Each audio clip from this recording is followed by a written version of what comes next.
empezar pues hablando un poquito de lo que tiene que ver con el contexto de nuestros pueblos, ¿no? Y es que cuando nosotros tratamos de analizar todo lo que está pasando alrededor de la pandemia, tenemos que reconocer que en medio de nuestro contexto cultural latinoamericano, nosotros nos hemos apartado del diseño original que Dios tenía para la familia. Y más que todo eso yo lo veo en dos partes fundamentales. La primera es que nosotros hemos abdicado nuestra responsabilidad como padres de educar a nuestros hijos y hemos cedido esa responsabilidad a la escuela y a la iglesia. Y ahí radica uno de los mayores problemas que está teniendo la iglesia misma en Latinoamérica.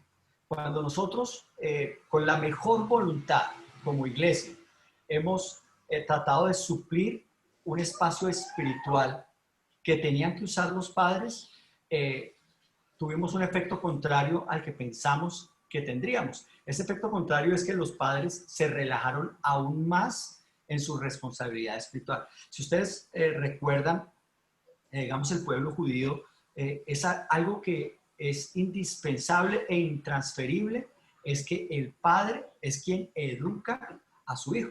Entonces, en su primera infancia, el padre tiene que enseñarle un oficio. Si ya él después no quiere ser carpintero como su papá o no quiere ser panadero como su papá, pues él podrá experimentar otra profesión, pero la obligación de su papá es educarlo en cómo poderse ganar la vida, y no solo en eso, sino en su crecimiento espiritual.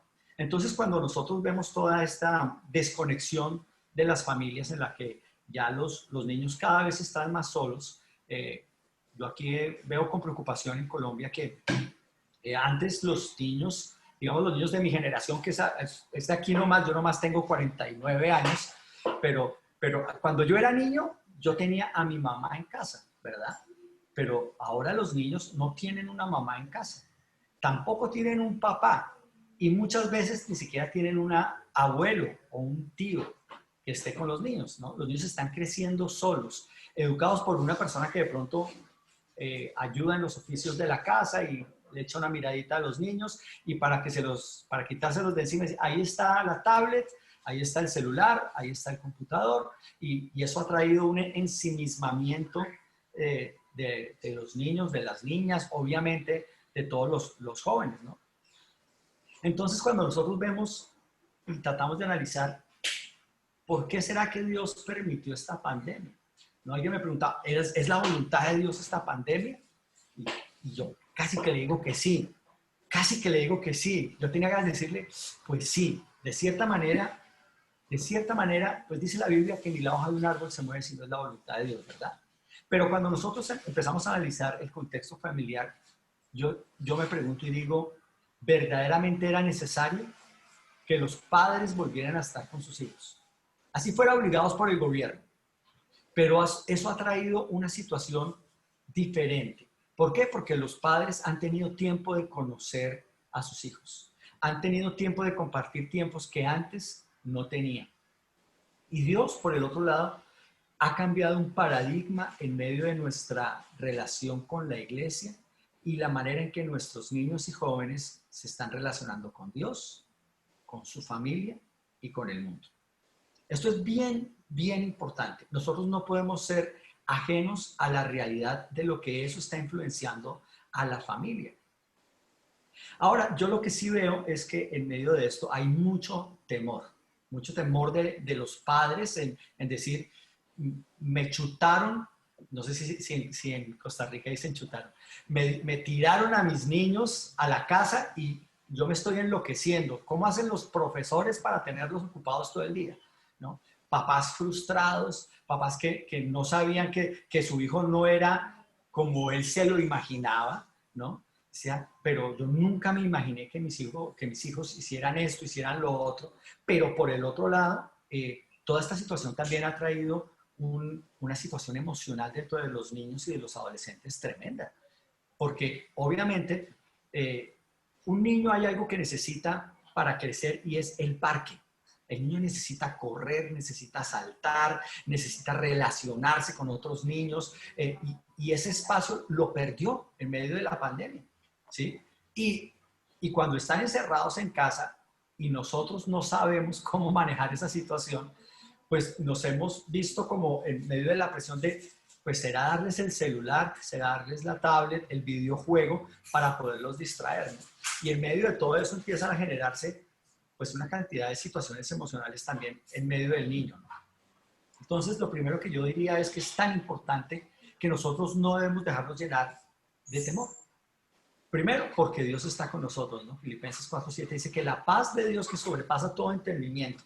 Y esa paz es algo que debería estar en medio de nuestra oración constantemente por nuestra familia, en medio de esta circunstancia. Yo le digo a mis hijos, tenemos que cuidarnos. Claro, toca usar el tapabocas, claro, toca usar la mascarilla, toca estar haciéndonos nuestro lavado de manos, pero por el otro lado, no podemos estar en un temor constante, en un pánico constante. ¿Por qué? Porque Dios cuida de nosotros.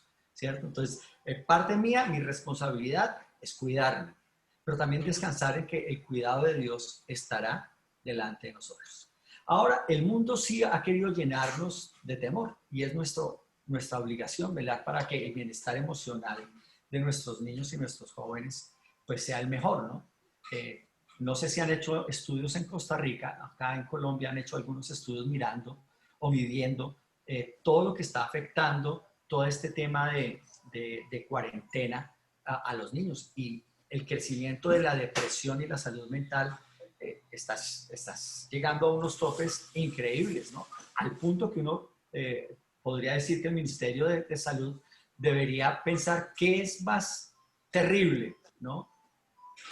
Tener niños sanos físicamente, pero mal emocionalmente. Porque si tenemos niños que están enfermos por la depresión, por el suicidio, yo vivo en una ciudad que es una ciudad pues, de las pequeñas en Colombia, debe tener unos 600,000 habitantes, 800,000 habitantes, es una ciudad pequeña, pero digamos comparado con Bogotá, que tiene 8 millones de habitantes, pero si vemos que la depresión y todo, entonces una ciudad como esta es una ciudad que tiene el mayor índice de suicidio del país. Entonces, terrible, ¿cierto? Entonces, ahí es donde nosotros tenemos que empezar a mirar cuál es la voluntad de Dios con relación a cómo nosotros vamos a caminar para ayudar a la nueva generación. En mi caminar con el Señor he podido ver tristemente que muchos de los niños que estuvieron conmigo en la escuela dominical, que muchos de los jóvenes que estuvieron conmigo en los grupos de jóvenes, hoy en día ya no están en la iglesia. Cuando entraron a algunas etapas específicas de su vida, se apartaron de Dios, ¿sí? Por eso es que es tan importante algo en lo que Dani hace mucho énfasis, y son las transiciones generacionales. Cuando un niño sale de la escuela dominical o de la iglesia de niños para entrar a los grupos de jóvenes, ese paso de la preadolescencia es un punto crítico de deserción de los niños con relación a su fe en Dios. Otro punto crítico es el paso de la secundaria a la universidad, ¿cierto? Más o menos entre los 17 o 16 en algunos casos de los niños que son muy pilos, 16 a los 19, 20 años, hay otro gran punto de deserción en la iglesia de los jóvenes que no logran entrar a su carrera universitaria y soportar toda una presión social con relación a su fe. Entonces, cuando nosotros empezamos a ver esta problemática, empezamos a darnos cuenta que Dios sí tiene un propósito en que nosotros hagamos una sana transición generacional y que nosotros podamos invertir de una manera intencional en la vida de nuestros niños y de nuestros adolescentes. Mateo 28, 19 y 20 nos habla de la gran comisión, ¿cierto? Es un pasaje que nosotros hemos utilizado, que nosotros predicamos en las iglesias. Pero muchas veces nosotros nos hemos olvidado que nuestra primera responsabilidad como padres es el evangelismo y el discipulado de nuestros propios hijos. Y ahí es donde yo veo un gran punto de quiebre con relación a lo que el Señor nos ha mandado. Yo podría decir que con un llamado a las misiones podría ganar el mundo para Cristo. Pero si pierdo a mi hijo y a mi hija, seré el hombre más infeliz del mundo.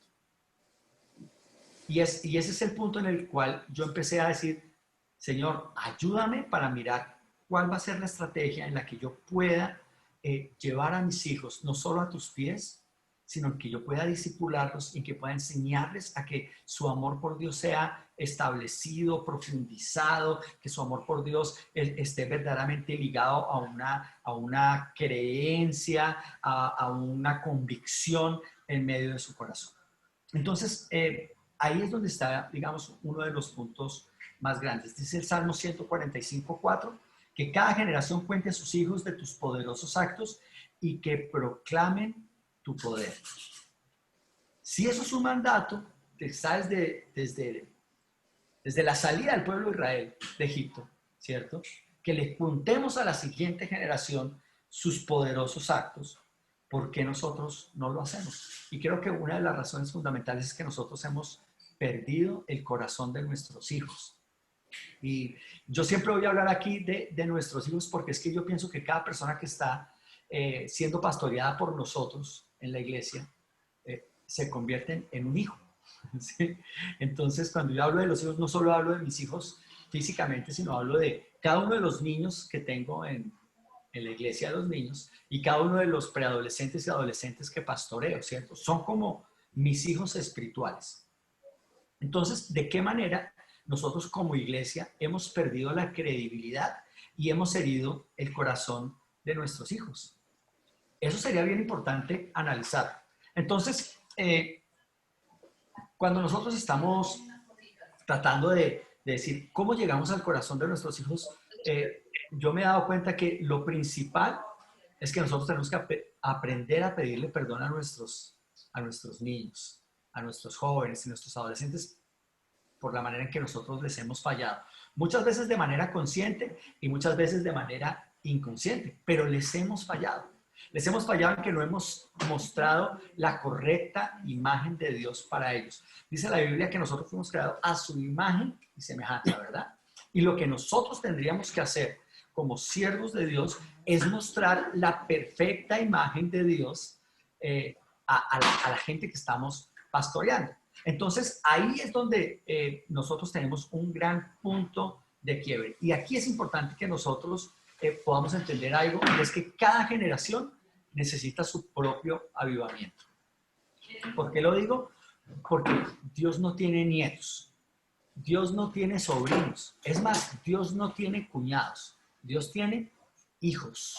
Dios vino a establecer una relación íntima y personal con cada uno de nosotros como hijos, ¿no? Entonces, cuando vemos la niña que lleva al novio a la iglesia, pero el novio solo va por la niña, entonces hay que discernir y hacerle entender que Dios no tiene cuñados, ¿cierto? Que Dios no tiene yernos, que Dios no tiene nietos. Hay muchos, no, es que yo toda la vida, mis papás toda la vida, es que mi papá es pastor, pero si esa persona no tiene una relación íntima y personal con Jesús, está apartada de Dios. Y es algo en lo que nosotros tenemos que trabajar. Ahora, yo estoy viendo que en medio de todas las circunstancias podemos darle gracias a Dios porque la iglesia se ha sostenido. Vemos niños que están pegándose de Dios, que están creciendo. Vemos adolescentes que están con fuego buscando a Dios. Vemos jóvenes adultos que están en el proceso de buscar de Dios. Y vemos personas ancianas que están también llenos del Señor, que están dando consejos, que están ayudando en las diferentes partes de la iglesia. Cuando nosotros vemos esto, hay un versículo que a mí me gusta mucho, que es Filipenses 3:13, que dice: no, amados hermanos, no lo he logrado, pero me centro únicamente en esto, olvido el pasado y fijo mi mirada en lo que tengo por delante. Y este versículo me gusta porque, de cierta manera, nos ayuda a nosotros a proyectar nuestra mirada a lo que Dios está mostrando y a que nosotros podamos ser relevantes al día de hoy. Muy posiblemente algunas cosas que yo estaba haciendo hace un año, este año ya no me sirvieron. Simplemente, ¿por qué? Porque no puedo reunirme con los muchachos, ¿sí? No puedo decir, vamos a comernos una pizza, vamos a jugar esto, vamos a hacer lo otro, porque cada uno está desde su casa. Y si yo me quedo en mi gloria pasada, ay, es que cuando hacíamos la reunión de jóvenes así, es que cuando los niños tenían la reunión así, es que cuando yo era joven, y me concentro en las glorias pasadas, dejo de mirar o de fijar mi mirada en lo que está por delante. Y es algo que nos ha llevado a a romper un paradigma, ¿cierto? Y el paradigma era que la iglesia eran las cuatro paredes en donde íbamos a reunirnos. Eso se tuvo que romper. Esta situación la tuvo que romper. ¿Por qué? Porque nadie podía ir a las cuatro paredes de su iglesia. Sin embargo, hoy en día nos hemos dado cuenta que somos iglesia y que no solo somos iglesia local, no solo somos iglesia con los 50, los 100, los 200, los 500 o 700 que se reúnen en mi congregación, sino que somos iglesia cuando podemos reunirnos con hermanos de diferentes países, aún de diferentes culturas, y podemos compartir lo que Dios está haciendo en medio de nosotros. Lo que sería interesante es ver de qué manera nosotros podemos romper el paradigma de tal manera que podamos totalmente llevar tanto a los niños, los adolescentes, los preadolescentes, los jóvenes, delante de la presencia de Dios. Recién empezando todo este problema del coronavirus, me llamó mucho la atención que algunos pastores estaban pues, ay, no, es que eso de hacer las cosas digitales, de hacer un servicio grabado o de hacer un programa de televisión o hacer reuniones por Zoom, ¿cierto? Una total resistencia al cambio. Pero la circunstancia nos obligó a romper un paradigma. Y ese paradigma es, la iglesia somos nosotros. No son las cuatro paredes de la iglesia. Y los niños, de pronto, porque no tienen tantos paradigmas en su cabeza, lo han asimilado un poco más rápido. Les voy a contar algo de la experiencia que nosotros hemos tenido acá con lo que estamos haciendo. Apenas llegó la noticia, a nosotros la noticia nos la fueron dando de a poquiticos, ¿no? Entonces hay un problema, no sé qué, pero no nos decían algo así como muy contundente de lo que iba a pasar en medio del país. Entonces lo primero que nos dijeron es, hay un toque de queda por este fin de semana. Nosotros miércoles, este fin de semana no nos podemos reunir, hagamos algo. Entonces empezamos a mirar qué podíamos hacer. Ese fin de semana se han convertido en 6 meses, desde marzo hasta ahorita, ¿sí? Que ya a partir de la próxima semana ya vamos a poder reunirnos nuevamente en el templo. Pero si cuando empezó todo esto, nosotros hubiéramos dicho, no, bueno, pues esperar esta semana y miramos qué pasa la otra, pues nos perdemos del objetivo, ¿cierto? El objetivo es llevar las buenas nuevas de salvación. Entonces, nos tocó asumir una nueva realidad y decir, ok, Señor, danos una nueva estrategia. ¿Cómo podemos mantener unida la iglesia durante este fin de semana? Y durante este fin de semana ya vamos 6 meses. La estrategia fue simplemente, bueno, vamos a hacer un servicio virtual, ¿cierto? Nosotros en esta ciudad en particular tenemos mucho problema con internet, sobre todo en algunas horas.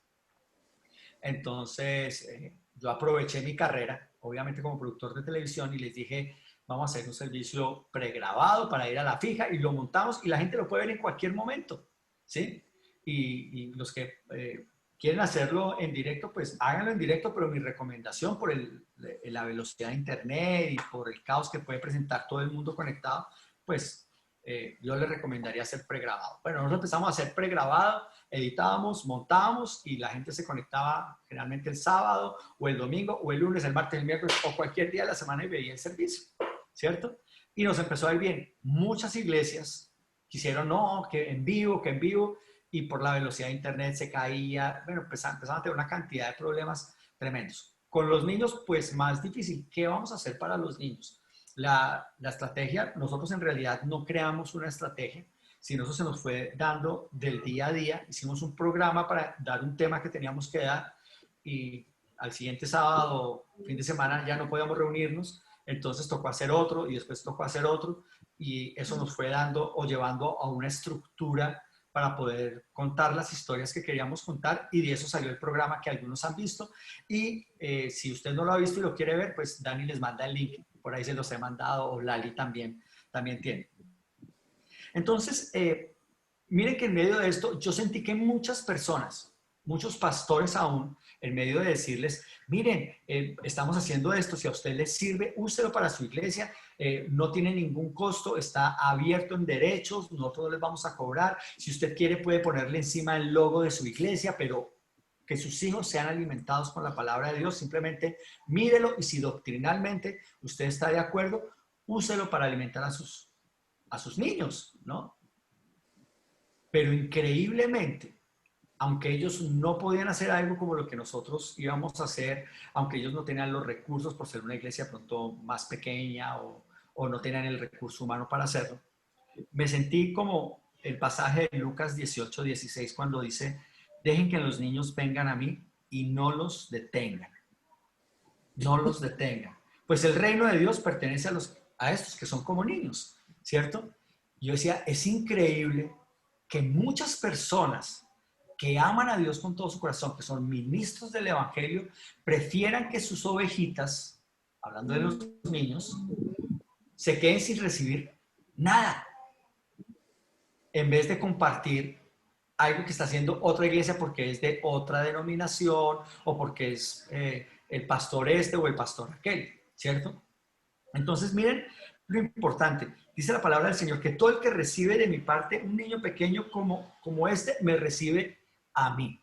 Y es que nosotros debemos empezar a cambiar el foco de nuestro interés. Yo le decía al pastor Robert, que es el otro pastor que pastorea conmigo en la iglesia de tu palabra, que nuestro principal objetivo tenía que ser los jóvenes y los niños, ¿sí?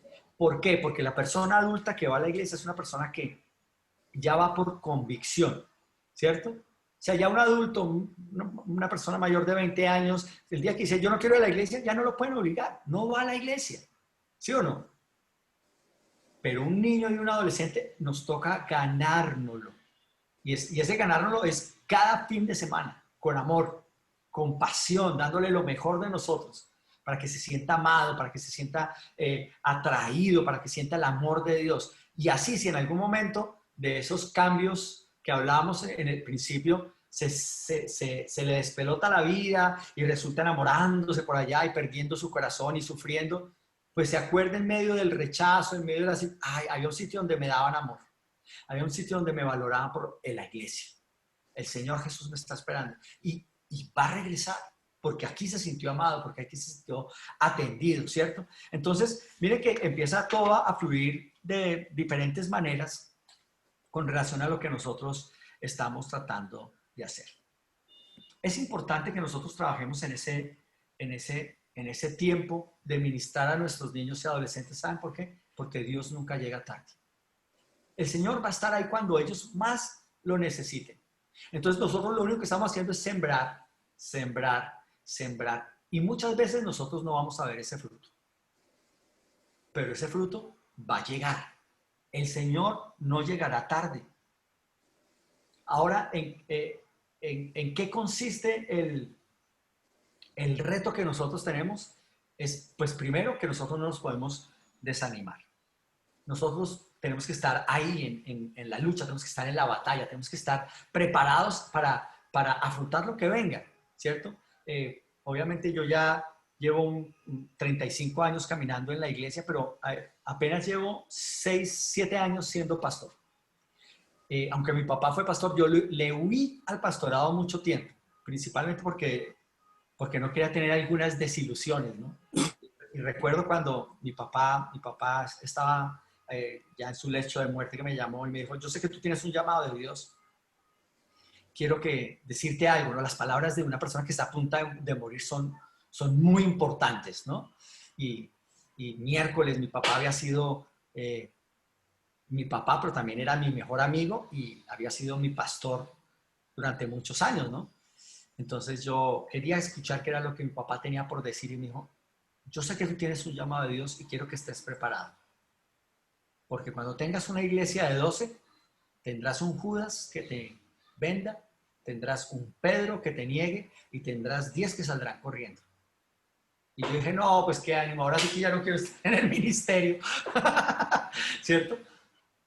Pero verdaderamente cuando la iglesia no es de 12, sino de 120, pues multiplique eso. ¿Sí? Y más que todo las palabras de mi papá lo que querían decirme es, no te desanimes. No te desanimes, porque el plan y el propósito que Dios tiene para tu vida va a llevar a muchos a conocer de Dios, va a llevarlos a la salvación. Y Y eso es maravilloso, saber que nosotros simplemente estamos dando un fruto. Yo soy parte de ese fruto, de una semilla que se sembró hace 35 años, imagínense. ¿Sí? Y tuve momentos en que peleé con Dios, tuve momentos en que hasta me aparté de Dios, pero Dios no llega tarde. Y esa palabra que fue sembrada en mi corazón, siendo un niño y siendo un adolescente, pues vino a dar fruto. Dice el Salmo 78, 1 y 2, oh pueblo mío, escucha mis enseñanzas. Abre tus oídos a lo que digo, porque te hablaré por medio de una parábola y te enseñaré lecciones escondidas de nuestro pasado. Y después dice, no les ocultaremos estas verdades a nuestros hijos. A la próxima generación le contaremos de las gloriosas obras del Señor, de su poder y de sus imponentes maravillas. Pues emitió sus leyes a Jacob, entregó sus enseñanzas a Israel, le ordenó a nuestros antepasados que se las enseñaran a sus hijos para que la siguiente generación las conociera. Incluso a los niños que aún no habían nacido. Y ellos a su vez las enseñarán a sus propios hijos. Y todo esto es para decirles, mire, nosotros no podemos cambiar la palabra de Dios. La palabra de Dios, el fundamento de la palabra de Dios tiene que estar sumergido en todo lo que nosotros hacemos. Si yo hiciera un programa para niños, pero no tuviera como fundamento la palabra de Dios, yo estaría perdiendo mi tiempo.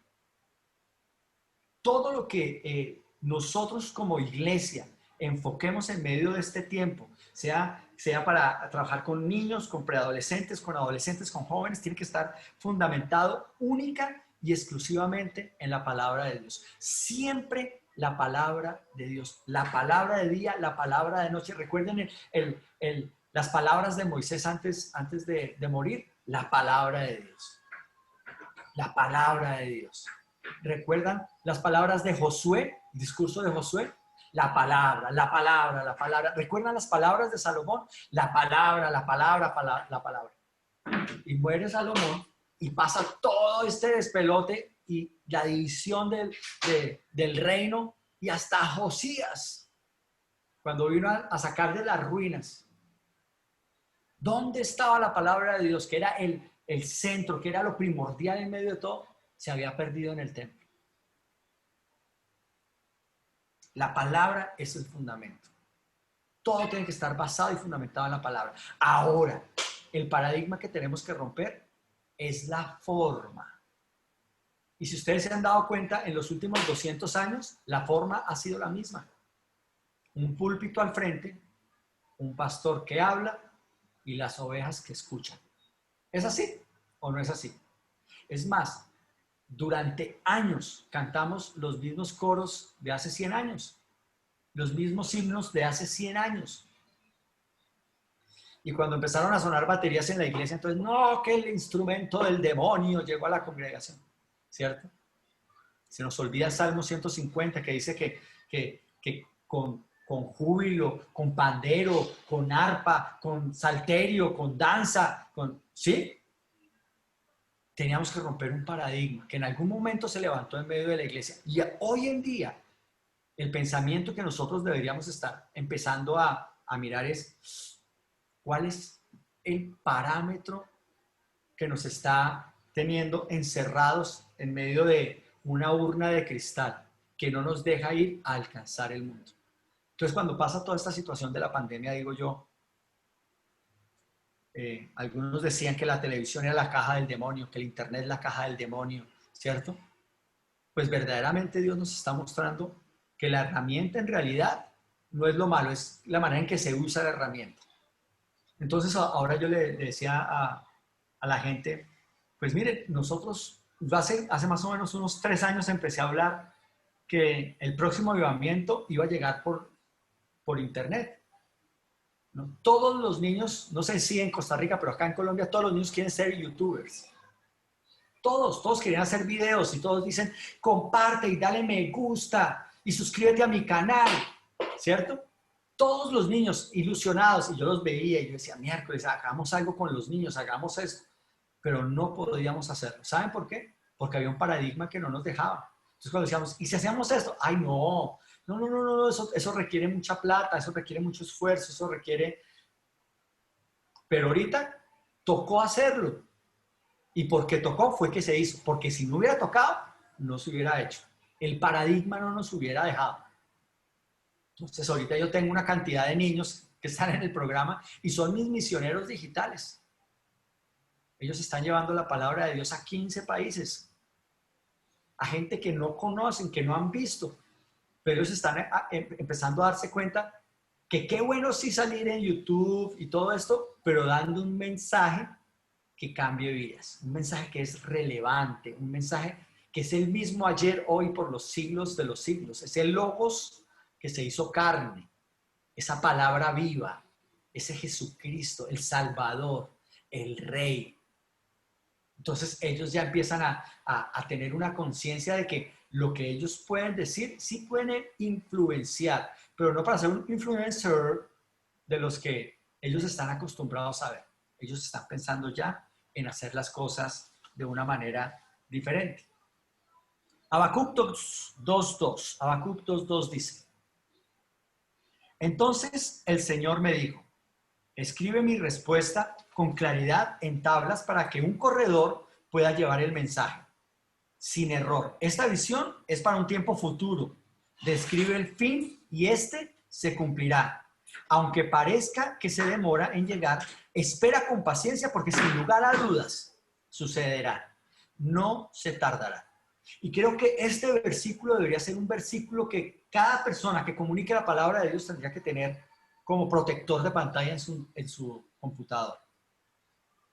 Escribe con claridad en tu tablet, poniéndolo moderno, ¿no? En las tablas, en tu tablet, en tu celular, en tu computador, para que alguien pueda llevar ese mensaje sin error. ¿Cuál es el mensaje? La palabra de Dios. El fundamento es la palabra de Dios. Para ese tiempo futuro que ahora nosotros lo vemos como un tiempo que está ya en medio de nosotros. Porque escribe el fin y este se cumplirá. Y a veces nosotros decimos, ¿y hasta cuándo va a durar esta pandemia? ¿Y hasta cuándo vamos a tener que aguantar esto? ¿Y hasta cuándo podemos reunirnos en la iglesia y abrazarnos y compartir juntos? Pues miren, no se desesperen. Ese tiempo llegará. Esperen con paciencia. Sin lugar a duda, yo le digo a mis muchachos, miren, tranquilos, va a haber un momento en que ya no, todo esto va a pasar. Cielo y tierra pasará, pero la palabra de Dios no va a pasar. Y vamos a poder estar juntos y nos vamos a abrazar. Porque es que, mire, la generación que nació del 2000 para acá es totalmente diferente, ¿cierto? Lo que llamamos los millennials. Eso es una cosa loca. Ellos han crecido con una marcada influencia de los medios de comunicación y de la tecnología. Su enfoque de aprendizaje está basado básicamente en tres estilos, ¿no? El Twitter. A ellos les gustan los mensajes cortos y directos. El estilo Instagram. Les gustan los mensajes visualmente claros y llamativos. Pero por el otro lado, el mensaje del reality show. Un mensaje que es transparente, en donde ellos ven las cosas tal cual son. Una vez ve esos realities y uno dice, ¿qué programa tan bobo? Pero ellos están ahí conectados. ¿Por qué? Porque es de la vida real. Y lo que muchos padres, muchos líderes, muchos pastores no hemos entendido es que nosotros estamos viviendo un reality show con nuestros muchachos, con nuestros niños, con nuestros jóvenes, en los que ellos nos están viendo a nosotros para ver si lo que sí decimos, si es lo que nosotros hacemos. Y ahí está el reto. El reto está en vivir una comunión íntima y personal con Dios de tal manera que nuestra espiritualidad sea real, pero al mismo tiempo sea contagiosa. Que vivamos nuestra relación de Dios con Dios de tal manera que impacte la vida de mis hijos y de todos los que los rodean. ¿Saben qué es triste? Ver los resultados de los estudios sobre el avivamiento en medio de las generaciones. ¿Saben qué dice ese estudio? Que en la primera generación hay un gran avivamiento, ¿cierto? Entonces, la primera generación, ¡ay, el fuego del Espíritu Santo! Y hay gozo, y se pegan de Dios, y leen la Biblia, y salen pastores y tal, ¿cierto? La primera generación. Pero en la segunda generación, o sea, los hijos de esos pastores, entonces ya sienten una presión ahí y entonces ya se empiezan a enfriar y sienten que como que, ay, que jartera uno todavía en la iglesia. Es que claro, como ellos sí vivieron y en cambio yo no pude vivir nada, es como ustedes fueron a la fiesta, pero yo nunca pude ir a una fiesta, es como ustedes y yo nunca hice, es como ustedes probaron, pero yo nunca probé. Y entonces es una generación que nace como con un sentimiento ahí como loco y van como enfriándose. Pero los hijos de ellos, que es la tercera generación, es la generación de rebeldía, donde ya se parece, no, yo no quiero nada de Dios, ¿a eso qué? ¿Cierto? Y lo peor de todo es que la cuarta generación ya no solo es rebelde, sino que ya se aparta totalmente de Dios y no quiere nada con Dios. Cuando yo vi este estudio, yo dije, bueno, mi papá fue la primera generación. Algo hizo bien mi papá para que yo esté aquí. ¿Cierto? ¿Qué fue lo que hizo mi papá? Me sembró palabra, el fundamento de la palabra. Y modeló para mí una relación íntima y personal con Dios. Mi papá no era un hombre perfecto, cometió muchos errores, pero yo tengo la clara visión de mi papá arrodillado al lado de mi cama, pidiéndome perdón por algo que le había hecho.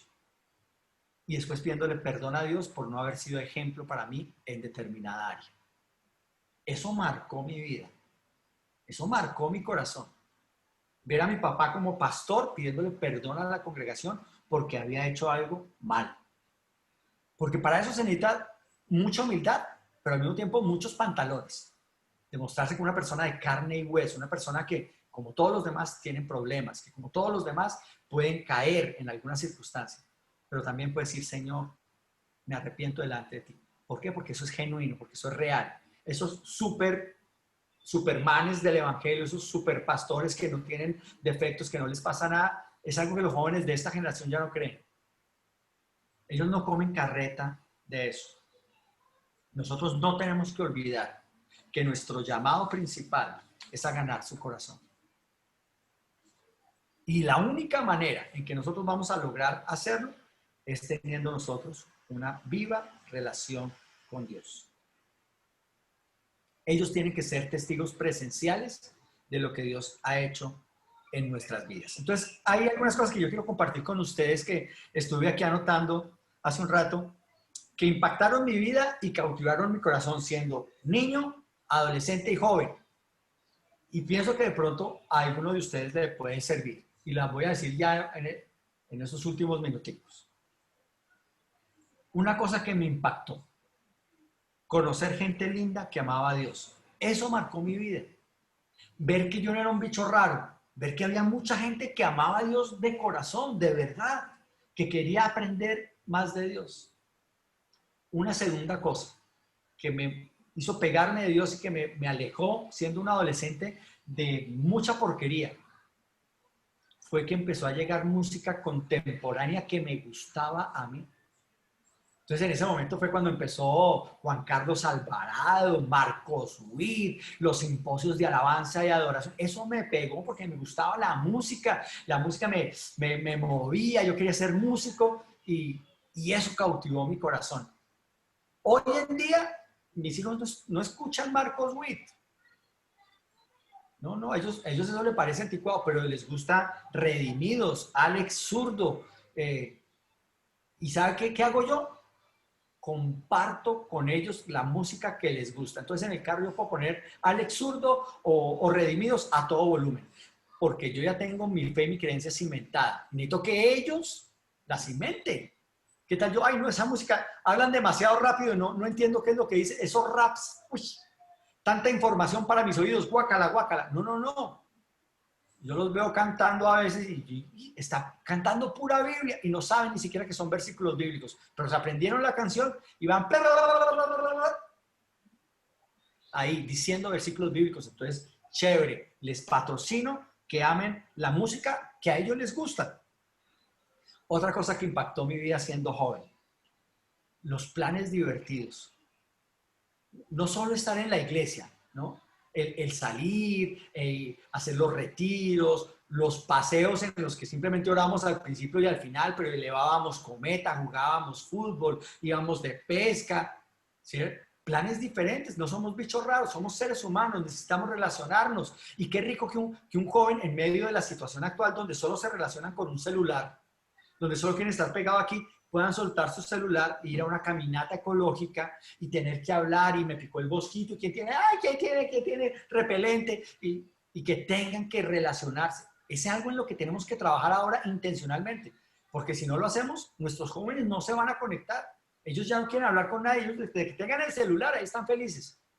Entonces ahora cuando uno va a buscar un sitio para un retiro, dice, ¿y hay celular? Sí, por favor quítenlo. Si lo quitan, me vengo para acá, si no, no. Porque si hay internet, los perdemos. No podemos hacer que ellos se vinculen. La cuarta cosa que impactó mi vida, predicaciones relevantes. Miren, hoy, después de 30 años, yo todavía me acuerdo de algunas predicaciones que escuché siendo un preadolescente. Una de ellas se llamaba Los regalos del diablo siempre traen gusanos. Imagínense, ese nombre para una predicación. Los regalos del diablo siempre traen gusanos. Y la ilustración era, no sé si en Costa Rica la venden, acá venden unas manzanas que las forran con dulce. Están totalmente como, ¿sí? Y entonces uno chupa el dulce y uno ahí feliz chupando el dulce y cuando llega la manzana y muerde la manzana está podrida de lo vieja que está. Y esa era la ilustración que usaba el predicador para decir que así era el pecado, ¿no? Llega la tentación y usted empieza a chupar la tentación y rico, y cuando usted fuera a llegar ahí, eso estaba lleno de gusanos y de porquería. Y a mí eso se me quedó aquí, porque en esa época era que estaban todos mis amigos empezando que a fumar, que empezando a hacer una cosa, que la otra, ¿sí? Entonces, esas predicaciones relevantes llenaron mi vida. Otra prédica que yo escuché cuando tenía 14 años se llamaba La Melodía Celestial, la Sinfonía Celestial. Y era una comparación de cómo Dios era el gran compositor y Jesús era el maestro de la orquesta y cada uno de sus hijos era el violinista, el trompetista y cada uno tenía una parte especial para todo. Y como yo amaba la música, se me quedó grabado. Fue relevante para mí. Una quinta cosa, amistades significativas. A mí me llama la atención a veces, le dice uno a los papás, oye, ¿por qué tu hijo no ha venido a la iglesia? Ah, no, es que yo a veces no tengo tiempo de traerlo, es que yo a veces estoy muy cansado los viernes, entonces no lo traigo y ta. Y yo, ok. A los 2 años vienen a pedir consejería. El hijo ya no tiene 13, ya tiene 15. Se le vuela de la casa, está en fiestas, tiene que ir a esperarlo hasta las 3 de la mañana que salga a las fiestas y ahora sí tiene tiempo para ir a hacerlo. Pero cuando estábamos diciéndole tráigalo al grupo de adolescentes para que haga sus amigos aquí, no querían. ¿Sí? Entonces, miren la importancia de generar en medio de los adolescentes círculos de amistad sanos, donde hagan planes chéveres, pero sanos, donde tengan su mejor amigo en la iglesia y no por fuera. ¿Significa que el mejor amigo de la iglesia no va a hacer cosas malas? No, también va a hacer cosas malas, pero menos malas que las que hacen los de afuera. ¿Sí? Por lo menos tendrán un poco de temor de Dios. Entonces son esas cosas las que nosotros tenemos que trabajar en ellos. Mejor dicho, para los adolescentes es muy importante lo que digan sus amigos. Y si nosotros, ¿cierto que hemos identificado eso? Es más importante lo que digan los amigos que los papás, ¿cierto? Eso significa que lo que usted debería trabajar en sus niños antes de los 13 años es enseñarlos a escoger bien a sus amigos. Si usted enseña bien a sus hijos hasta los 13 años a escoger bien a los amigos, cuando escoja a sus amigos que tenga 14, 15 o 16 años, no va a tener los amigos que usted no quiere que tenga. Si ven la relación, como hay que de pronto a veces voltearla un poco para poder escudriñar algo de lo que Dios quiere que hagamos. Ahora quiero darles algunos datos que he tratado como de ir recopilando a través del tiempo de por qué tantos hijos de creyentes, tantos hijos de pastores, tantos hijos de líderes se apartan de la presencia de Dios. Y mi investigación dice lo siguiente. Después de hablar con algunos jóvenes que no volvieron a la iglesia, algunos hijos de pastores, como les decía, sus respuestas fueron: vea, Lucho, yo no quiero ir a la iglesia porque mis papás tienen una vida doble. Vienen a la iglesia, alzan las manos, sirven, son ujieres, llevan la Santa Cena, pero en la casa son groserías, se tratan mal, se tratan con desprecio. Ese tipo de Dios no es el que quiero yo. Una segunda cosa que ha afectado mucho a los jóvenes, el legalismo. El legalismo es increíble. El legalismo es una cosa que ha acabado con mucho sentir espiritual verdadero de las personas. Otra cosa que es muy normal es que su vida familiar no gira en torno a Dios. De pronto gira en torno a la iglesia, pero no en torno a Dios. Y en eso hay una gran diferencia. Y el cuarto punto es uno de los puntos que más me llamó la atención. Algunos de esos jóvenes me dijeron, ¿sabe una cosa? Yo escuchaba a mi papá hablar mal de la iglesia. Mi papá en la mesa del comedor hablaba mal de los líderes, de los pastores. Y ahora él quiere que yo venga a la iglesia. Y yo le digo siempre, mire, pase lo que pase, no hable mal de la iglesia. No hable mal de sus pastores, no hable mal de sus líderes. Si quiere hablar mal de alguien, hable mal del pecado, pero no de la iglesia. Hable mal del diablo, pero no hable mal de la iglesia. Necesitamos guardar el corazón de nuestros hijos. Porque en el momento que usted dice, es que ese pastor se ha vuelto muy cansón, es que ese pastor no sé qué, ese es el mismo argumento que su hijo le va a sacar a usted cuando él quiera irse a una fiesta y no quiera volver a la iglesia. Pero ¿qué papá si usted dice que ese pastor es un cansón, que ese pastor es un legalista, que ese pastor es, ¿cierto? En medio de todo esto quiero decirles algo y es que a mí no me preocupa que usted olvide mañana o pasado gran parte de lo que nosotros hemos hablado en este momento. Lo que sí me preocuparía es que usted siga indiferente ante la verdad revelada de Dios para su vida. Usted es responsable de hacer de sus hijos sus discípulos, los discípulos de Jesús. Por más ocupaciones que nosotros podamos tener en nuestra vida secular, por más dinero que nosotros pudiéramos ganar en medio de nuestra vida secular, por más fama que el mundo nos pueda ofrecer, si usted no lleva a sus hijos delante de la cruz de nuestro Salvador, usted es un fracasado. Y perdóneme que se lo diga con tanta franqueza. Si nosotros no logramos llevar a nuestros hijos delante de la cruz del Calvario, habremos perdido todo. Ahora abrimos el tiempo para las preguntas. Prometo que les dejaré dudas más grandes, pero no importa, pregunten lo que quieran. Estamos enfrente de un gran desafío, es que esto no ha terminado, esto apenas está comenzando. Entonces, si pensamos que el solo hecho de que ya la alcaldía nos dé el permiso o el Estado nos dé el permiso de volver a abrir los templos, pensamos que esa es la solución. Entonces no hemos entendido nada todavía de lo que está pasando realmente. El asunto es profundo, el asunto es muy, muy, muy serio. Entonces, muy rico, la verdad que muy rico toda esta temática porque hay... Y quiero abrir un poco para romper el hielo, porque yo sé que muchos quieren participar, porque es que hay una gran inquietud en mi corazón desde hace varias semanas atrás, casi que meses atrás, que es cómo se está pastoreando esta generación de niños y adolescentes y preadolescentes, que ya de por sí es difícil hacerlo de manera presencial, porque mucha de nuestra forma tradicional de enseñar era, me enfoco en el mensaje, fui a la escuela dominical, doy mi mensaje y esa fue, ya cumplí como maestro de escuela dominical. Ese era mi enfoque cuando yo era maestro de niños. Estoy hablándole de 30 años atrás. Pero la realidad de hoy es complicada, es muy complicada cuando le agregamos que estamos viviendo una etapa en la vida en que los hogares son disfuncionales, peores que como eran antes.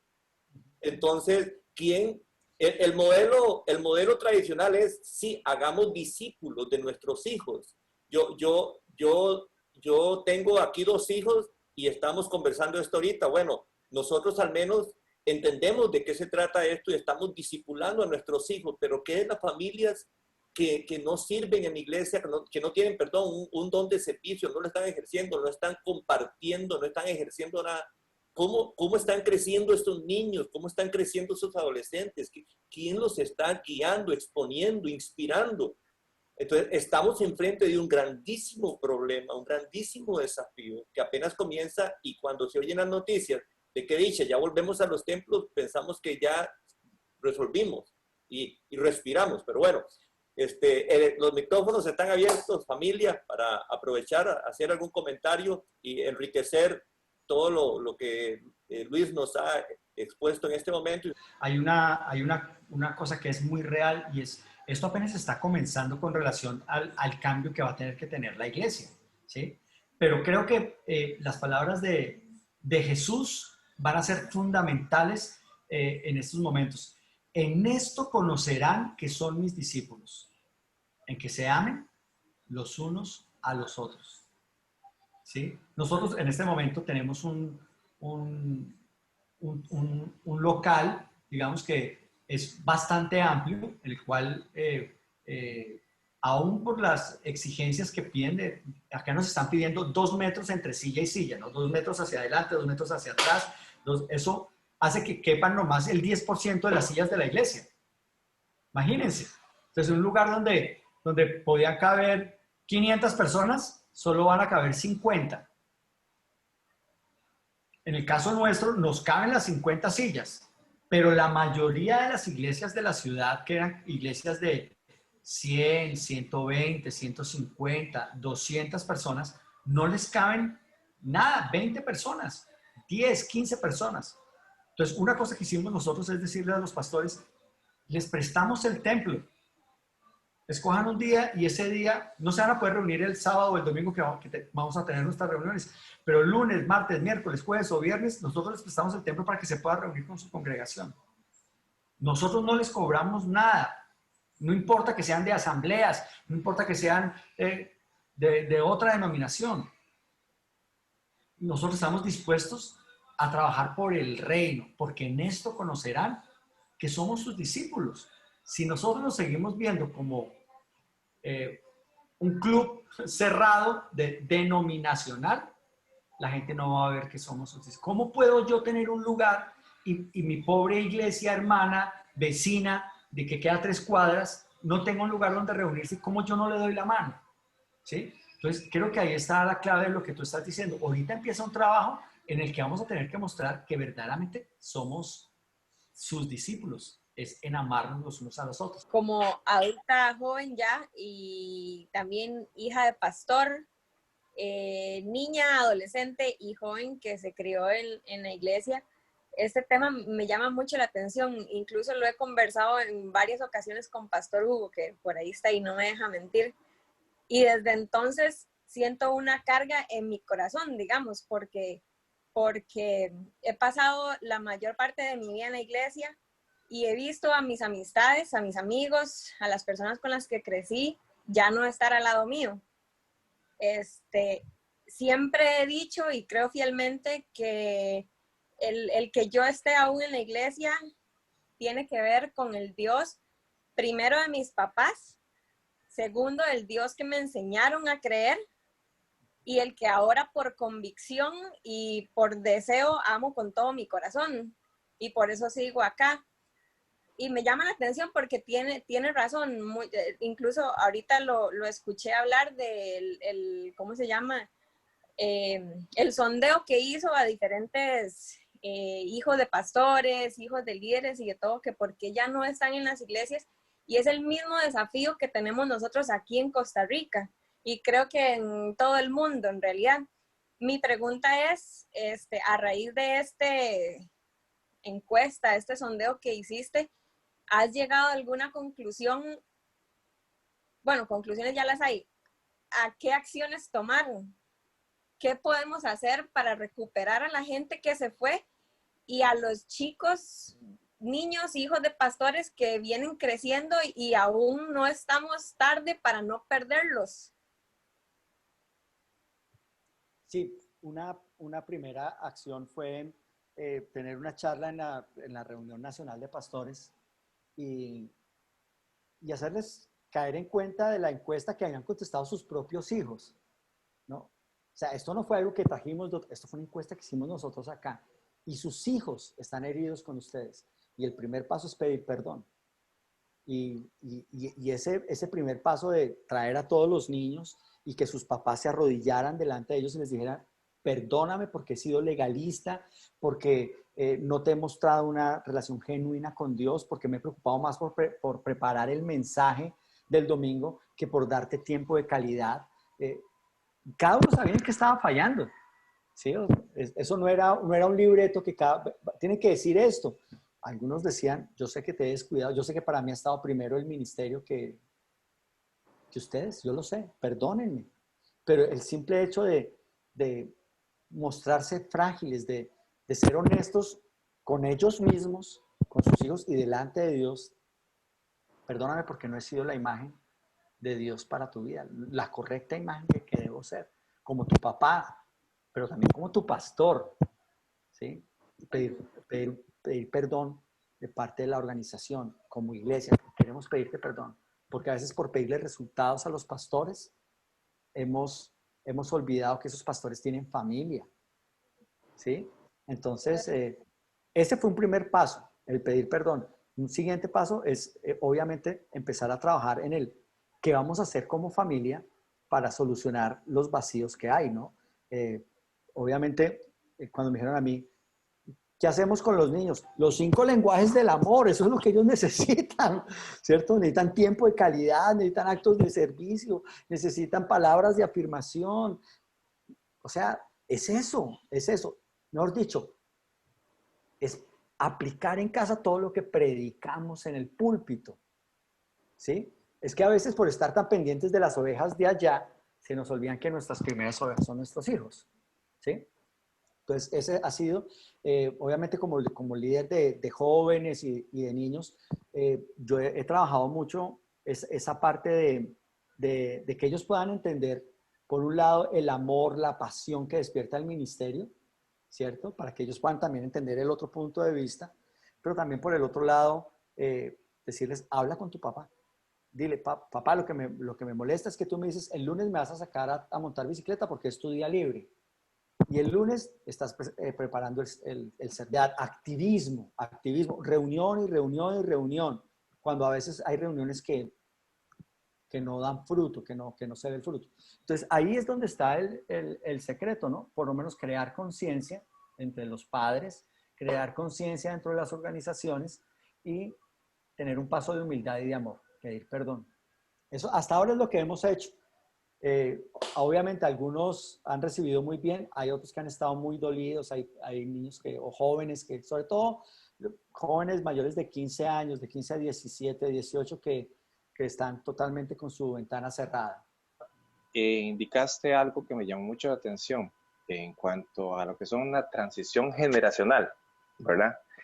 Yo creo que si hay un punto medular en el cual nosotros como iglesia deberíamos trabajar, pienso que ese sería el número 1, ¿verdad? Si usted pregunta aquí a nivel de congregación, ¿quién tiene un plan de ese cambio generacional? Yo creo que quedaríamos en números negativos.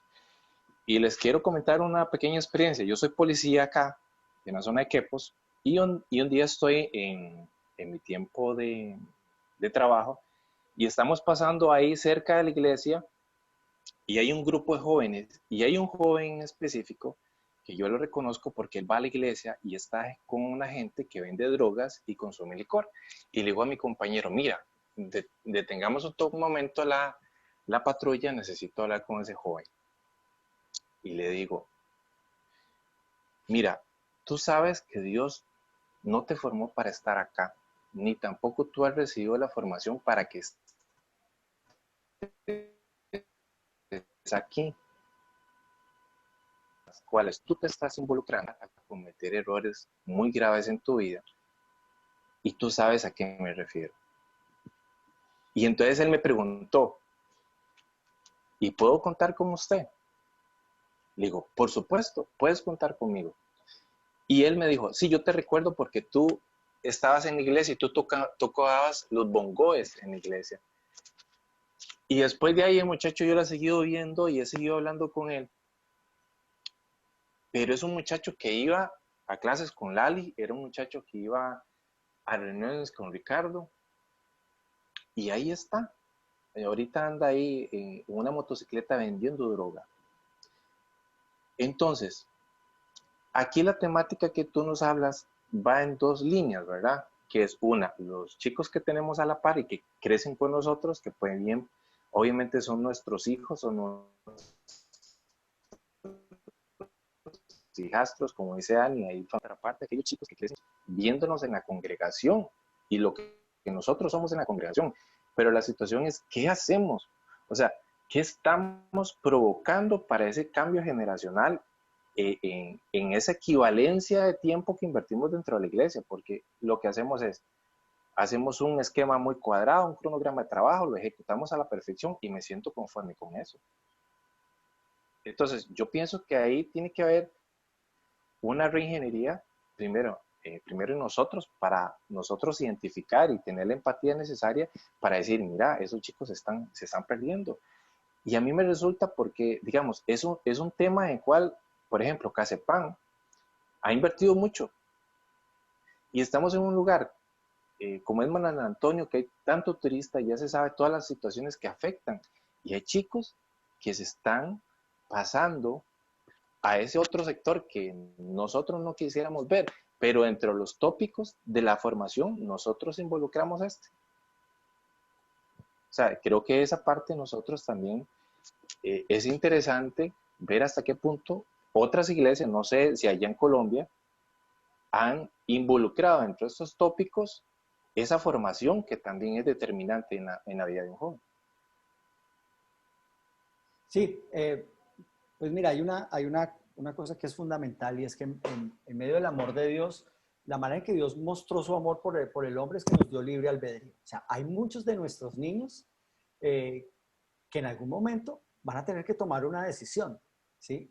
Nosotros sembramos para que ellos tomen la decisión correcta, pero no estamos ajenos a que algunos de nuestros niños tomen decisiones incorrectas. Pero a lo que yo me quiero referir específicamente es que así esos niños tomen decisiones incorrectas, cuando hemos sembrado con pasión, amor genuino por ellos, la palabra de Dios, eso va a dar un fruto. En algún momento, ¿sí? Yo he tenido chicos en la iglesia que les he invertido, que digamos yo digo, este niño tiene un llamado de Dios y les invierto y los visito y bueno, todo lo que yo puedo. Y de pronto ese niño al que más le he invertido yo, o sea, los que son profesores de niños saben que uno dice, este niño le ve un potencial, es líder entre los demás y de pronto ese niño es el que, ¡pum!, se va y uno queda como, me arrancaron una parte de mi corazón, como este niño se apartó y empieza uno a sufrir. Y al principio era una de las cosas que más duro me daban a mí, pero el Señor una vez me dio una palabra y me dijo, Él se salió de tus manos, pero no se salió de las mías, ¿sí? Descansa y mira quién soy yo. Yo soy el Señor, ¿sí? Yo soy el Señor y ninguno que se me ha dado, yo lo he dejado perder. Y después de un tiempo, aún yo estando ya en otra ciudad o algo, me he enterado cómo Dios los ha regresado al seno de la iglesia, ¿no? A su presencia. Y es bonito porque tuve la oportunidad, fue muy chistoso porque hace 2 años, estábamos en una convención de pastores en otra ciudad y estaba yo en un restaurante y de pronto pasó un muchacho de unos 16 años, un adolescente, y frenó así al frente del restaurante, se quedó mirándome y yo lo miré, pero yo no lo reconocí. Y él siguió caminando y al momentico se devolvió con su papá y entró al restaurante y me dijo, ¿tú eres Lucho, verdad? Y yo le dije, sí. ¿Tú quién eres? Es que tú fuiste profesor mío de escuela dominical hace 8 años. Si tenía 15, pues imagínense, pues era un niñito, pero él se acordaba de mí. Él se acordaba de mí. Entonces me dijo, te doy gracias porque yo nunca olvido tal clase que yo no me acordaba de la clase, no me acordaba, pero él se acordaba. Algo le impactó, algo le quedó ahí grabado. Y él se pegó su su vida al mundo como a los 13 años que se juntó mal y hacía más o menos unos 6 meses había vuelto a la iglesia, había empezado a volver en la iglesia en la ciudad en donde él estaba en ese momento, que no era la misma ciudad donde yo estaba. Entonces yo dije, Señor, gracias por permitirme ver un fruto, ¿no? A veces está uno sembrando, sembrando, sembrando, y cuando llegan esas personas que uno ha dejado de ver por años o que están en otra ciudad o algo, y pasan cosas así, uno dice, el Señor es el pastor, ¿sí? Y las ovejas que el Padre le ha dado, Él no las va a dejar perder. ¿De qué tenemos que preocupar nosotros? De sembrar la palabra, de hacerlo de la manera correcta, de esforzarnos porque cada niño lleve lo que necesita en su corazón. Que cuando lleguen los problemas, las tormentas y todo, llegará el momento en que el Espíritu Santo haga que esa semilla empiece a crecer otra vez en su corazón y abra otra vez su corazón, ¿no? Entonces, lo que sí no podemos dejar es de amar, ¿sí? Al que ya no quiere ir a la iglesia, lo amamos igual. Y el que ya lo amamos y lo seguimos amando y lo visitamos y lo amamos y lo amamos y lo amamos, ¿sí? Y hasta que nos cansemos, vamos a seguir amándolo, ¿verdad? Sí, sí, dime. Todas las cosas que sí, que usted ha mencionado, son muy, muy, muy, muy, muy importantes. En la primera semana de diciembre del año pasado, los primeros días que estábamos orando, el Señor me dio una palabra sobre todo esto que iba a pasar. Bueno, se ha cumplido, ¿verdad? Que yo en el momento no entendí muy bien, pero lo compartí, pero creo que uno de los propósitos para que el Señor permitiera que estuviéramos en todo esto fue para que buscáramos más la presencia de Dios, compartiéramos más con nuestra familia, corrigiéramos cosas que estábamos haciendo mal, el que, como dice usted, pedirnos perdón, pedirle perdón a la familia, todo esto es muy importante. Pero hay algo, bueno, aparte de demostrar el amor, de darle tiempo a los hijos, darle tiempo a las personas que discipulamos, todo lo que usted ha mencionado, todo. Pero hay algo que es sumamente importante y es que el niño que es marcado por la presencia de Dios, esa presencia de Dios nunca lo deja. Lo digo por experiencia. Y nosotros con nuestros hijos, nuestros sobrinos, nuestra familia, hemos visto la gloria de Dios. Y tal vez, bueno, esto con nuestra familia, pero yo además de tenerles la experiencia con la familia,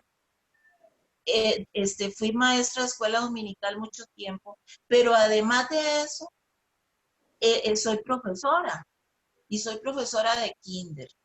Entonces, yo quería compartir una experiencia, o sea, es una experiencia que he tenido de que niños que no son cristianos, niños que no tienen padres cristianos, pero que tienen una maestra cristiana insistente, que en ratitos, porque yo trabajo el poder por la gracia del Señor, que los niñitos, así pequeñitos, de 4 años, de 5 años, experimenten la visitación de la presencia del Espíritu Santo y que sean marcados, además, por supuesto, de darle un buen ejemplo, de darle buen testimonio a los padres, de darle un buen testimonio a ellos, tratarlos bien, todo esto que usted mencionó, pero siendo marcados por la presencia del Espíritu Santo, esa presencia de Dios nunca los va a dejar, porque así como usted contaba ahora de un muchacho, yo podría contar, ¿verdad? Montones de experiencias con muchachos que ya son, ¿verdad? Ya son grandes, casados y todo, que después de mucho tiempo los vuelve uno a ver y le cuentan a uno experiencias, el poder verlos a ellos en los caminos de Dios. Pero por eso yo digo, además de pedir perdón, de amarlos, de darles un buen ejemplo, de no ser de doble vida, ¿verdad? Esa misericordia de poder orar para que en ratitos, aunque sean ratitos, la presencia de Dios pueda marcarlos, El que es marcado por la presencia de Dios, esa presencia nunca los va a dejar. Entonces yo creo que una de las cosas es eso, utilizar todas las cosas que necesitamos.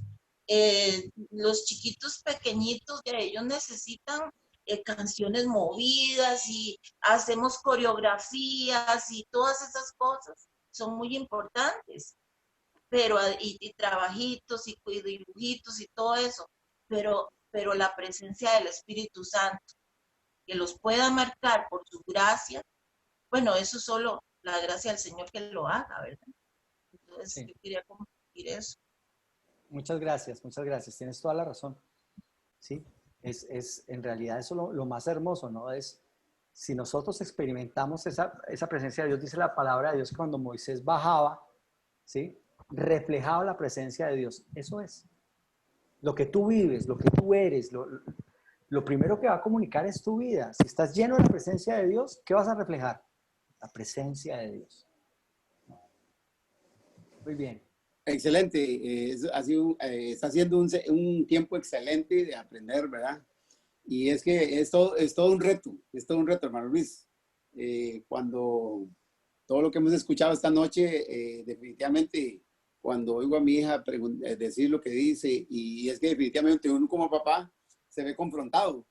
Cuando usted habla la conclusión ahí de que nuestros hijos nos ven a nosotros de tener una doble vida, el asunto del legalismo, ¿verdad? Que como soy pastor, fue enseñado de esta manera, hoy la sociedad es diferente, pero la palabra nos dicen que no cambia, y es cierto, ¿verdad? No estoy diciendo que sea mentira, sino que eso es una ecuación que a veces a algunos padres nos cuesta llevar a cabo, ¿verdad? Y entonces le enseñamos a nuestros hijos de una forma en la iglesia y de otra forma en el mundo, y eso no puede ser, ¿verdad? Todo esto ha sido un reto, y uno como pastor y con los hijos grandes, pues yo creo que ha tenido que enfrentarlos a todos ellos. Cuando hablaba de que nuestros hijos tienen que ver que nuestra vida sea en torno a Jesús, que se disfrute el ser cristiano, ¿verdad? Y por último hablabas también de algunos que todavía inclusive tras de una cosa a la otra, ¿verdad? Que hablan mal de los líderes, hablan mal de la gente en la mesa, y donde se supone que ahí nadie se va a dar cuenta, pero los primeros que se van a dar cuenta son nuestros hijos, ¿verdad? Entonces, es todo un reto completo, y de lo cual, en mi caso, pues, le doy gloria y honra al Señor, porque ha sido también una manera de aprender yo mismo, para poder ayudar a los hermanos cuando damos un consejo, ¿verdad? Y ha sido muy interesante, porque yo llego a ser pastor con mis hijas grandes, y entonces ahí se dan ciertas cosas que me han servido muchísimo para poder hoy enfrentarme a muchas cosas que en la iglesia misma pues eran complicado. Entonces, pero de todo esto me quedo en un momento usted dijo, el reto es vivir una comunión íntima con Dios que sea real y contagiosa. Esas palabras me quedaron, y lo tomé como una nota, pero es que creo que para mí ese es el resumen de todo, ¿verdad? Y usted lo dijo, definitivamente usted lo dijo, este es el reto, ¿verdad? Es vivir una vida de comunión íntima con Dios. Y es que es lo que decía la hermana Inés anteriormente. Si yo tengo esa vida íntima con Dios, si yo tengo esa convicción y esa, ¿cómo le digo? Certeza de que Dios es real, de que no el Dios que aprendí de niño, posiblemente de una forma muy religiosa o inclusive hasta grande, ¿verdad? Porque muchas veces nos parecemos muy por fuera, pero por dentro en realidad no lo somos, ¿verdad? Y entonces, cuando la hermana Inés decía, si la presencia de Dios es conocida por nuestros hijos, ella no se va a apartar, y es que es el reto, precisamente. Nuestros hijos no van a aprender si no es de vernos a nosotros. Entonces, el resto es para nosotros los grandes. Estamos hablando de temas de niños, sí, pero es para nosotros los grandes. Los niños no aprenden solos, los niños aprenden más de lo que ven que de lo que se les dice. Y entonces, esa es la clave en nuestros hogares. Porque podemos ser muy lindos en la iglesia, podemos ir muy bien, con muy buen traje, podemos cantar y podemos predicar y podemos amar a todo el mundo de una manera maravillosa, pero al final y al cabo la situación por dentro no es la misma.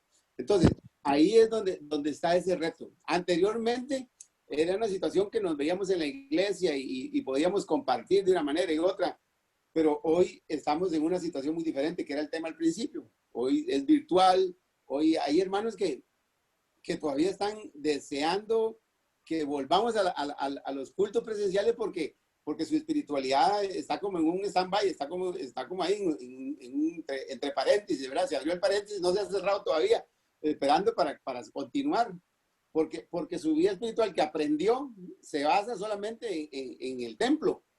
Lo demás es lo secular y aprendieron que son dos cosas diferentes y no es así. Nosotros debemos de tener primero que nada personalmente ese conocimiento de Dios.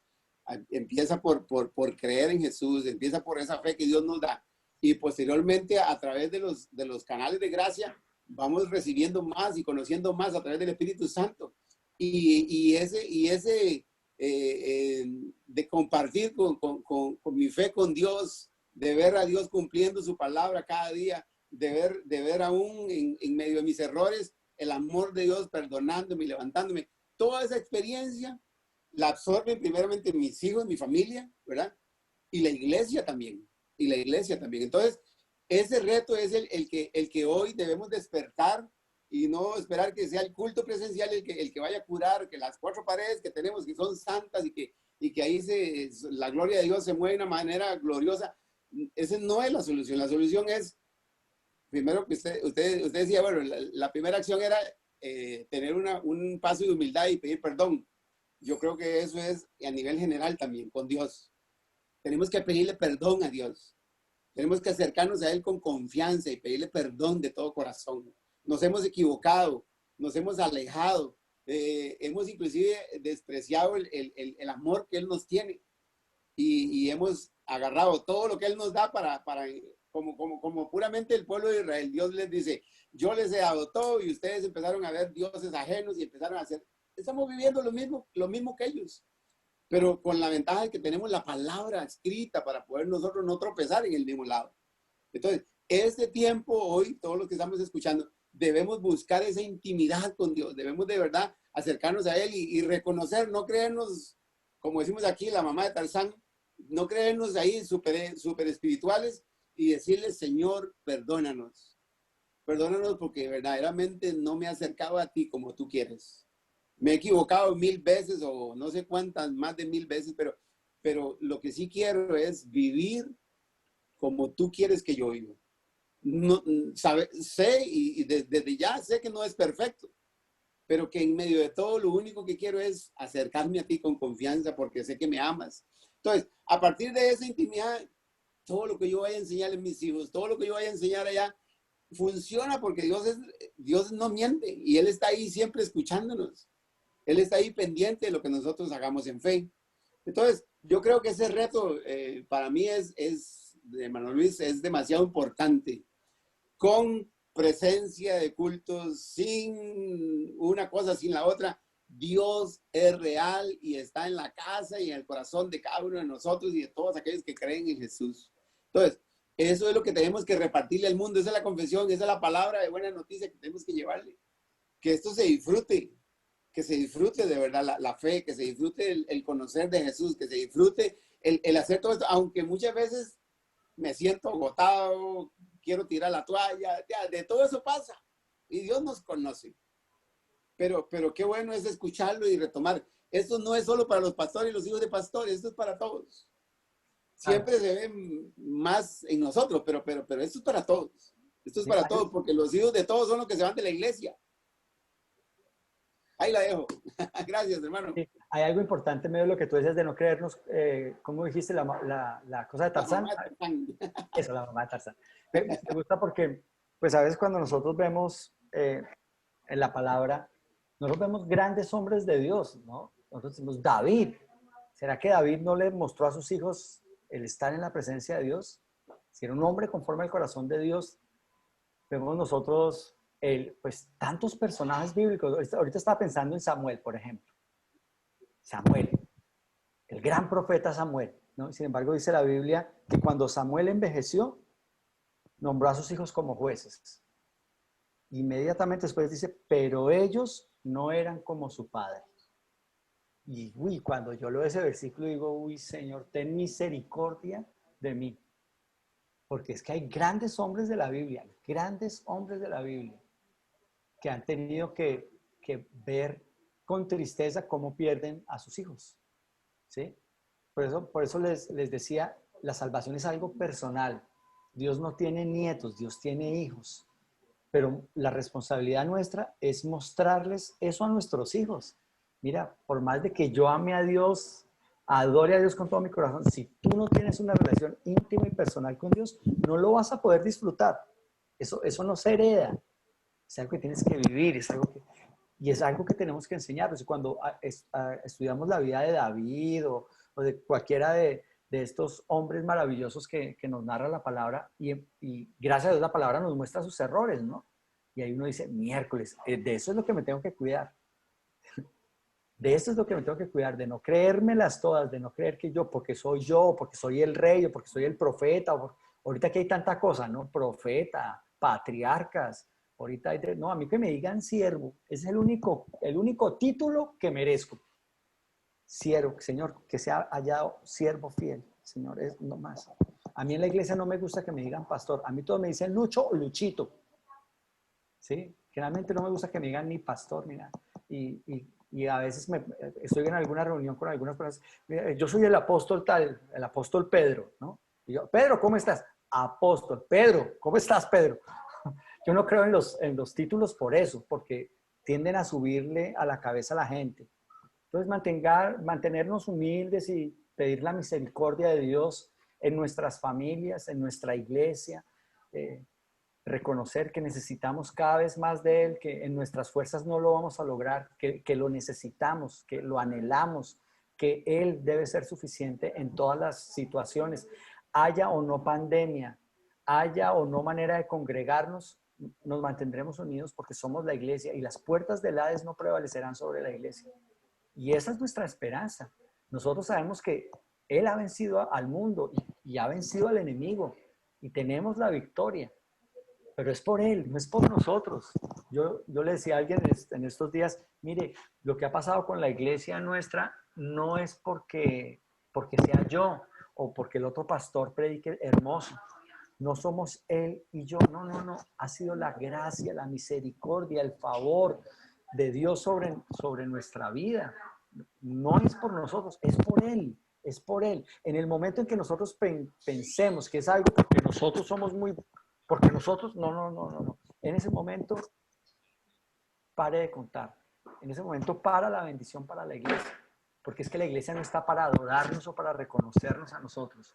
Debemos llevar a reconocer al que merece la gloria, la honra y la alabanza en todo. Es por Él, no es por nosotros. Y eso es importante. En medio de nuestra familia, Señor, no es porque yo sea un buen papá, es porque tú has tenido misericordia conmigo. Ayúdame a mostrar esa misericordia a mis hijos y a enseñarlos y a educarlos con temor tuyo y que pongan los ojos en ti. Ellos tendrán que tomar su decisión, pero yo les voy a dar todas las herramientas para que tomen la decisión correcta. Lucho, ¿cómo vuela el tiempo? El tiempo en televisión pasa volando. ¿Cómo vuela el tiempo? Y esto está buenísimo. A mí me llegó una fotografía, yo la compartí con el equipo pastoral, me llegó una fotografía por Messenger ya hace como 5 meses, pero es que yo casi no veo Messenger. Pero descubrí me encontré algo en Messenger, de vez en cuando me voy a Messenger, y descubrí que fue de una hermana que fue mi pastora, una de mis pastoras hace 33 años. Entonces, como que las generaciones más viejas usamos Messenger porque nos cuesta meternos en la tecnología para localizar a la gente. Lo que quiero decir es, la foto que me mandaron fue de un retiro cuando yo tenía 15 años. Un retiro pastoral en una montaña acá en Costa Rica. Lo que quiero decir es que lo que estaba diciendo la hermana Inés, de esas experiencias tempranas con la presencia de Dios, con la palabra de Dios, con el servicio. Yo no tengo las estadísticas ahorita, ya lo había escuchado la vez pasada, tal vez el pastor Hugo, yo sé que el pastor Hugo maneja mucho el tema de estadísticas, pero sí recuerdo que exponer a los niños temprano al servicio a Dios y más a los adolescentes difícilmente se alejan de la iglesia. Entonces, para mí es tan preocupante y tan necesario el tema de la transición generacional, porque se bretea, vea, se trabaja muy fuerte en niños en toda Latinoamérica. Yo creo que si en algo se invierte es en niños, pero ¿cómo descuidamos la transición a la adolescencia? ¿Cómo la descuidamos? Y entonces, dentro de esas cosas que vienen ahorita aquí a mi mente, yo apunté 3 cosas. Tenemos que hablar de paternidad espiritual, de acompañamiento y mentoreo. Cuando yo tenía los 18 años, cuando estaba cumpliendo los 18 años y me decidí salir a estudiar a la universidad, el pastor Hugo era mi pastor de jóvenes y él se fue primero a la ciudad, se trasladó a San José, ¿recuerda, pastor Hugo? Y yo tenía mucho temor de la universidad. Y entonces yo me acuerdo que yo hablé con el pastor Hugo, le dije, allá lo voy a ir a buscar para que me ayude con matemática, con algo. Y él me dijo, yo de eso no sé mucho, pero yo estoy para ayudarle en lo que necesite. Entonces yo tuve en el pastor Hugo desde muy joven y tuve en los pastores con los que yo crecí en ese mi tiempo de adolescencia. Tuve gente que me expuso a la presencia de Dios, a los tiempos de oración, que me llevó a esos retiros, que me pagaban los retiros. Yo miraba esa foto y yo no pagué ese retiro, ese viaje. Mi mamá y mi papá tampoco. Fueron los pastores que me llevaron. Ellos me decían, vamos, yo te llevo. Y yo andaba donde me llevaran, yo iba. Entonces, yo creo que si algo nosotros debemos poner en práctica y pasar de la teoría a la acción, es que definitivamente necesitamos acompañar a estas generaciones, a los adolescentes. Hay que acompañarlos y exponerlos al servicio a Dios, porque en mí hay una experiencia práctica vivida que yo estoy, porque Dios quiere, por supuesto, pero yo me enganché con el servicio a Dios muy jovencito, de adolescente, y me enamoré de eso. Y eso me llevó a enamorarme de Dios. Y ya tengo madurez. Pero yo creo que necesitamos conectar a esas generaciones temprano y exponerlos temprano, porque si no, los perdemos. Hay mucha necesidad de paternidad espiritual. ¿Por qué? Porque muchos niños, los papás no están en la iglesia. Y Lali eso nos puede contar muchísimas anécdotas y bueno, todo el que trabaja con niños, usted también, Luis, y los pastores que están aquí que conocen esa realidad. Pero si nosotros no evaluamos esa realidad y decidimos tomar acciones, vamos a volver a cometer los mismos errores. Dentro de 10 años nos vamos a volver a ver y los que eran niños ya no van a estar en la iglesia, porque no tomamos decisiones de manera práctica y oportuna. No sé si Pastor Hugo querrá compartirnos algo ahí ya para ir cerrando, porque ya Luisito, ya son casi las 10 de la noche ya. Bueno, bendiciones, Luis. De nuevo, gracias, qué gusto verlo. Saludos a la familia. Y gracias, pastores, Pastor Gilbert, pastora, pastores de todos. Aquí todos somos siervos y siervas de Dios. Nada más quisiera contarles una pequeña anécdota por la cual creo que muchos jóvenes, adolescentes y jóvenes se han ido de la iglesia.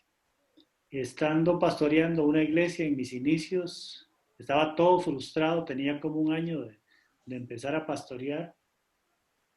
Llegó Pastor Serafín Contreras y Alba a predicar a la iglesia. Y después de que predicaron, yo los invité a almorzar, pero la invitación no era almorzar, la invitación era a desahogarme, porque me estaban atacando muchos líderes y la misma iglesia. Entonces fuimos a almorzar, ellos, mis 3 hijas y yo. Inmediatamente nos sentamos antes de pedir el menú. Volví a ver al pastor y le digo, vea, pastor, gracias por venir, pero le quiero decir, viera lo que me está pasando con hermanos de la iglesia, viera lo que me están diciendo. Se me quedó viendo y me dijo, cállate. Aleluya. Así, porque tenemos la confianza, él ha sido mentor cerca y lejos de nosotros, me volvió a ver y me dijo, cállate, ahorita hablamos. Yo me quedé pálido, ¿verdad? Porque me lo dijo delante de todos. Y después de que terminamos de comer, se reunió conmigo aparte y me dijo, nunca, nunca hables de la iglesia, de los miembros de la iglesia, de los líderes, de un pastor, de nadie, delante de tus hijos. Que fue precisamente uno de los puntos que Luis, usted tocó. Para mí, uno de los pecados que he visto todavía en los últimos años es la cantidad de líderes que llegan y se sientan en la mesa, cantidad de pastores que llegan a hablar de otros pastores, de la misma iglesia, sacan ahí todos los problemas que hay y le da una imagen a nuestros niños, adolescentes y jóvenes de que la iglesia no hay, o sea, todo es un desastre. Y en Costa Rica, cuando los muchachos salen de la secundaria y van a la universidad, 9 de cada 10 no vuelven a la iglesia. Solo uno queda y queda amargado. Y queda resentido o obligado porque si no va a la iglesia, no le pagan los estudios universitarios. Entonces, hay mucho porque está muy rica la enseñanza, Luis, se lo agradezco muchísimo, ha sido muy clara, pero quisiera nada más recordarles que quería hacer esta nota porque tenemos que empezar a saber cómo hablamos delante de nuestros hijos y de cómo hablamos de lo que realmente Dios, cuando llegamos a decir, oh, es que estaba orando al Señor, pero y el Señor no me ha contestado y es una reclamadera. Luego hablamos del pastor y luego hablamos que Dani fue allá a Ecuador y no me llevó, que qué bárbaro, ¿verdad? Que debía de tener una conciencia mejor de llevarme, que cosas como esas, ¿no? A veces parecen tan pequeñas, pero son tan significativas en los adolescentes y jóvenes que después el precio que se paga es muy alto, ¿verdad? Porque es mejor prevenir para que no se nos vayan que luego luchar para que regresen. Entonces, quería hacer esa nota. Me regañaron muy fuerte, Pastor Serafín y Alba me hablaron muy duro. Aprendí la lección. Después de semejante grito que me pegó en la mesa, no me bajaba aquí el arroz ni el pescado que me comí. Y estaba esperando terminar la comida para que él me explicara bien y me dijo, nunca, pero así, levantó la voz después de que nos reunimos y dice, nunca hagas eso delante de tus hijos porque el daño que les haces a veces es irreparable. Muchas gracias, Dios los bendiga, saludos por allá, un gran abrazo, gracias pastores. Dios los bendiga a todos, muchas gracias por su atención. Amén, muchas gracias Luisito, espero que pronto nos volvamos a ver otra vez. Vale. Lani, no sé si...